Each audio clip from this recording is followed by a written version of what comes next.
ਸਲਾਮੁਅਲੈकुम। ਯਾਰ ਸਰਦੀ ਹੈ, ਬਹੁਤ ਸ਼ਦੀਦ ਕਿਸਮ ਦੀ ਧੁੰਦ ਪਈ ਹੋਈ ਹੈ, ਕੀ ਕਰੀਏ? ਇਹ ਜਿਹੜਾ ਇੱਕ ਦੂਜੇ ਨੂੰ ਤੁਸੀਂ ਹੱਡ ਹਰਾਮ ਕਹਿੰਦੇ ਹੋ, ਪਿਆਰਿਆ ਕਹਿੰਦੇ ਹੋ, ਸੁਸਤ ਵਜੂਦ ਕਹਿੰਦੇ ਹੋ, ਇਹ ਗੱਲਾਂ ਕੋਈ ਮੁਨਾਸਬ ਨਹੀਂ ਹੈਗੀਆਂ। ਹੁਣ ਇੰਨੀ ਠੰਡ 'ਚ ਬਾਹਰ ਨਿਕਲ ਕੇ ਕੀ ਕਰਨਾ ਹੈ ਸਾਨੂੰ ਵੇਖੋ, ਮੈਂ ਰਜ਼ਾਈ 'ਚ ਵੀ ਬੈਠਿਆ ਸਵੈਟਰ ਲਿਆ। ਇੰਨਾ ਨਾਜ਼ੁਕ ਮਜ਼ਾਜ ਬੰਦਾ ਮੈਂ, ਅਤੇ ਮੈਨੂੰ ਤੁਸੀਂ ਧੁੰਦਾਂ 'ਚ ਘੱਲੋ ਜਾਂ ਕੋਈ ਕੰਮ ਦੱਸੋ। ਇਸ ਮੌਸਮ 'ਚ ਕੌਣ ਕੰਮ ਕਰਦਾ ਲੱਗਦੇ ਬੰਦੇ? ਅਤੇ ਫਿਰ ਅੱਗੋਂ ਮੇਣਾ ਹੱਡ ਹਰਾਮ। ਇਹ ਗੱਲ ਦੱਸਾਂ, ਇਸ ਦੁਨੀਆ 'ਤੇ ਜਿੰਨੀ ਵੀ ਡਿਵੈਲਪਮੈਂਟ, ਜਿੰਨੀਆਂ ਵੀ ਇਨਵੈਂਸ਼ਨਾਂ ਹੋਈਆਂ ਨੇ, ਯਕੀਨ ਕਰੋ ਸਾਰੀਆਂ ਹੱਡ ਹਰਾਮਾਂ ਨੇ ਕੀਤੀਆਂ ਨੇ। ਨਹੀਂ ਯਕੀਨ ਆਉਂਦਾ? ਕਿਹੜੇ ਫੀਲਡ ਦੀ ਗੱਲ ਕਰਨੀ ਜੇ? ਤੁਸੀਂ ਜ਼ਰਾਇਤ, ਸਾਡਾ ਪੇਸ਼ਾ ਹੈ ਜ਼ਰਾਇਤ, ਸਾਡੀ ਰੋਜ਼ੀ ਰੋਟੀ ਹੈ। ਸਾਡੇ ਦਾਦੇ ਪੜਦਾਦੇ ਹਜ਼ਾਰਾਂ ਸਾਲਾਂ ਤੋਂ ਹੱਲ ਚਲਾਉਂਦੇ ਹਨ ਬੈਲਾਂ ਨਾਲ। ਉਹ ਕੋ ਹੱਡ ਹਰਾਮ ਬੰਦਾ ਸੀ, ਉਹਨੇ ਕਿਹਾ ਹੋਣਾ ਕਿਸੇ ਨੇ ਕਿ ਚੱਲ ਵੀ ਹੱਡ ਹਰਾਮਾ ਜਾ ਕੇ ਹੱਲ ਚਲਾ। ਉਹਨੇ ਕਿਹਾ ਪਾਗਲ ਹੋ, ਉਹ ਟੱਗਿਆਂ ਵਾਲਾ ਕੰਮ ਕਰਨ ਲਈ ਤੁਸੀਂ ਇਨਸਾਨਾਂ ਨੂੰ ਨਾਲ ਜੋੜ ਰਹੇ ਹੋ। ਉਹਨੇ ਥੋੜ੍ਹਾ ਜਿਹਾ ਗੌਰ ਕੀਤਾ, ਉਹਨੇ ਮਸ਼ੀਨਾਂ ਕੱਢ ਛੱਡੀਆਂ, ਟਰੈਕਟਰ ਬਣਾ ਤੇ, ਹੱਲਾਂ ਬਣਾ ਤੇ, ਰੂਟਾਵੀਟਰ ਬਣਾ ਦਿੱਤੇ।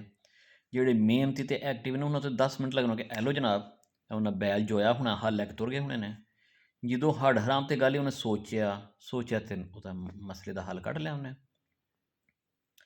ਪੁਰਾਣੇ ਜ਼ਮਾਨੇ 'ਚ ਕਾਫਲੇ ਚੱਲਦੇ ਹਨ, ਖੋਤਿਆਂ ਘੋੜਿਆਂ ਊਂਠਾਂ 'ਤੇ ਜਾਂਦੇ ਸਨ ਲੋਕ ਸਫ਼ਰ 'ਤੇ। ਲੋਕ ਮਿਹਨਤੀ ਜਿਹੜੇ ਸਨ ਉਹ ਫਟਾਫਟ ਜਨਾਬ ਘੋੜੇ ਉੱਤੇ ਪਾ ਕੇ, ਉਹ ਜ਼ੀਨਾ ਜੂਨਾ ਜੋ ਵੀ ਹੁੰਦੀਆਂ ਸਨ ਉਹ ਰੈਡੀ ਹੋ ਕੇ ਤੁਰ ਪੈਂਦੇ ਹੋਣਗੇ। ਹੱਡ ਹਰਾਮ ਕੇ ਯਾਰ ਖੁਦਾ ਦਾ ਖੌਫ ਕਰੋ, ਉਹ 50 ਕੋਹ ਜਾਣਾ ਅਤੇ ਘੋੜੇ ਉੱਤੇ ਅਤੇ ਊਂਠ ਉੱਤੇ ਅਤੇ ਖੋਤੇ ਉੱਤੇ ਥੱਕ ਜਾਵਾਂਗੇ ਬਹਿ ਬਹਿ ਕੇ। ਉਹਨੇ ਫਿਰ ਜ਼ੇਨ ਲਾਇਆ ਹੋਣਾ, ਉਹਨੇ ਸੋਚੋ, ਉਹਨਾਂ ਫਿਰ ਲੋਕਾਂ ਸੋਚਿਆ, ਉਹਨਾਂ ਨੇ ਗੱਡੀਆਂ ਰੇਲਾਂ ਬਣਾਈਆਂ ਹੋਣੀਆਂ ਨੇ। ਅਭੀ ਇੱਕ ਹੱਡ ਹਰਾਮਾਂ ਦੀ ਤੁਹਾਡੇ ਉੱਤੇ ਅਹਿਸਾਨ ਹੈ। ਫਿਰ ਇਹ ਪੱਖੇ ਝੱਲੋ, ਉਹਦੇ ਲਈ ਜਨਾਬ ਉਹਨਾਂ ਫਿਰ ਪੱਖੇ ਬਣਾ ਦਿੱਤੇ। ਇਹ ਮੰਜੀਆਂ ਸਨ, ਅਭੀ ਕਿਸੇ ਹੱਡ ਹਰਾਮ ਨੇ ਦੱਸਿਆ ਕਿ ਯਾਰ ਮੰਜੀ ਕੀ ਚੀਂ ਚੀਂ ਚੀਂ ਚੀਂ ਪੈਂਦਾ ਕਸੋ ਫਲਾਣ ਕਸੋ, ਬੈੱਡ ਕੋਈ ਬਣਾਓ। ਤੁਸੀਂ ਜ਼ਿੰਦਗੀ ਦਾ ਕਿਸੇ ਵੀ ਸ਼ੋਬੇ ਨੂੰ ਲੈ ਲਓ ਵੀਰੇ, ਇਹ ਬਲਬ ਵੇਖ ਲਓ, ਇਹ ਦੀਵੇ ਬਾਲ ਕੇ ਬਹਿ ਰਹਿੰਦੇ ਸਨ ਮਿਹਨਤੀ ਲੋਕ। ਤੇਲ ਲਓ, ਦੀਵਾ ਫੜੋ, ਬੱਤੀ ਰੱਖੋ, ਬਾਲ ਲਓ। ਉਹਨਾਂ ਕਿਹਾ ਯਾਰ ਕਿੱਥੋਂ ਇੰਨੀਆਂ ਚੀਜ਼ਾਂ ਕਰੀਏ? ਇਹੋ ਜਿਹੀ ਦੁਨੀਆ ਬਣਾਓ, ਇੱਕ ਬਟਨ ਟੱਕ ਕੀਤਾ ਪੱਖਾ, ਟੱਕ ਕੀਤਾ ਏਸੀ। ਹੁਣ ਦੱਸੋ, ਉਹ ਮਿਹਨਤੀ ਲੋਕਾਂ ਤੇ ਪਾਗਲੋ ਕੰਮ ਕਰ ਕਰਕੇ ਥੱਕ ਟੁੱਟ ਕੇ ਉਹ ਬਗੈਰ ਪੱਖੇ ਤੋਂ ਜ਼ਮੀਨ 'ਤੇ ਲੇਟਦੇ ਤੇ ਸੌਂ ਜਾਂਦੇ ਸਨ।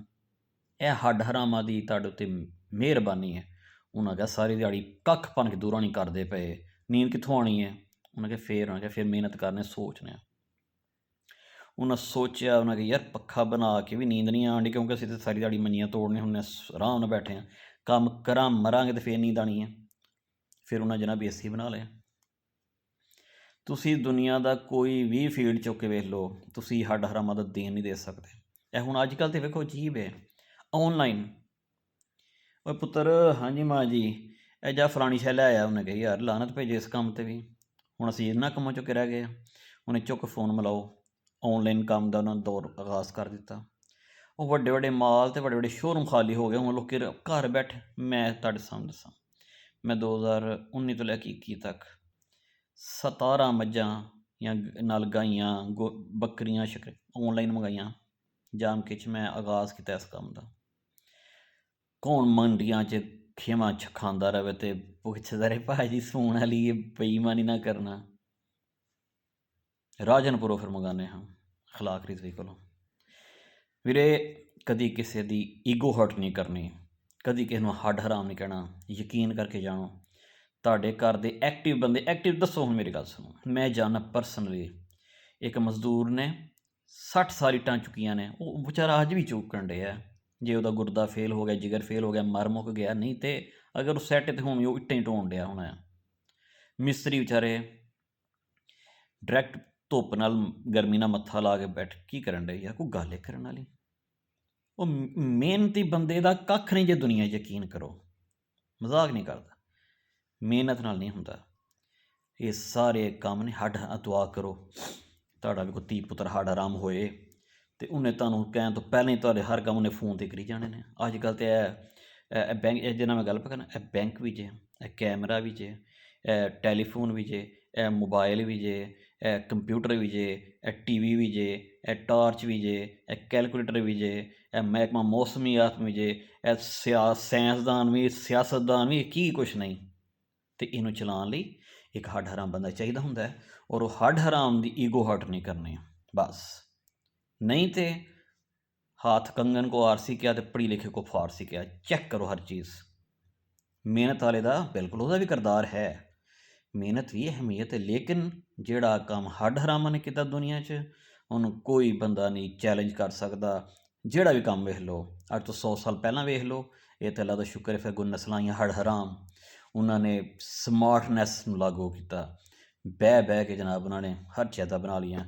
लिहाजा वीरे कम अज़ कम हर बंदे दी ईगो हर्ट कर लेना, हड्ड हराम दी ईगो हर्ट ना करना। मेहरबानी।